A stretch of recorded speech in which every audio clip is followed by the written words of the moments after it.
المصريين يشكرون المغاربة على تشجيعهم في مباراة يوم أمس اللي جمعت بين مصر وزيمبابوي. صفحات مصرية ومشجعين مصريين عبر مواقع التواصل الاجتماعي كيشكروا الجمهور المغربي اللي حضر المباراة وشجع، وخصوصا احتفل بعودة المنتخب المصري في النتيجة من هزيمة ب1-0 إلى فوز ب2-0، بحيث أنه انتشرت عدة مقاطع فيديو في صفحات كبيرة، لقطات فرحة الجمهور المغربي إلى جانب جماهير مصرية وعناق بالمغاربة والمصريين بعد تسجيل محمد صلاح لهدف الفوز على منتخب زيمبابوي. فصفحة الأهلية اليوم قالت: ما لا يشكر الناس لا يشكر الله. ألف شكر لكل مشجع من إخواتنا المغاربة الذين كانوا موجودين في الملعب اليوم وشجعوا منتخب مصر من قلبهم من أول لآخر دقيقة، وأشعرونا بأننا نلعب على أرضنا وليس ضيوف أبدا.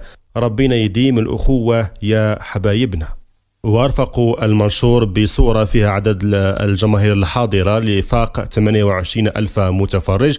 وللمعلومة أنه في المباريات ديال يوم أمس الثلاث، المباراة اللي عرفت حضور جماهيري كبير هو مباراة مصر وزيمبابوي. المنشور عرف تفاعل كبير من كما قلنا رواد مواقع التواصل الاجتماعي المغاربة والمصريين على وجه الخصوص، وكلهم كذلك قدموا شكرهم للجمهور المغربي لشجع منتخب مصر، بالإضافة إلى صفحات أخرى مصرية كبيرة اللي حتى هي قدمت شكرها للجماهير المغربية اللي كانت حاضرة بقوة في الملعب.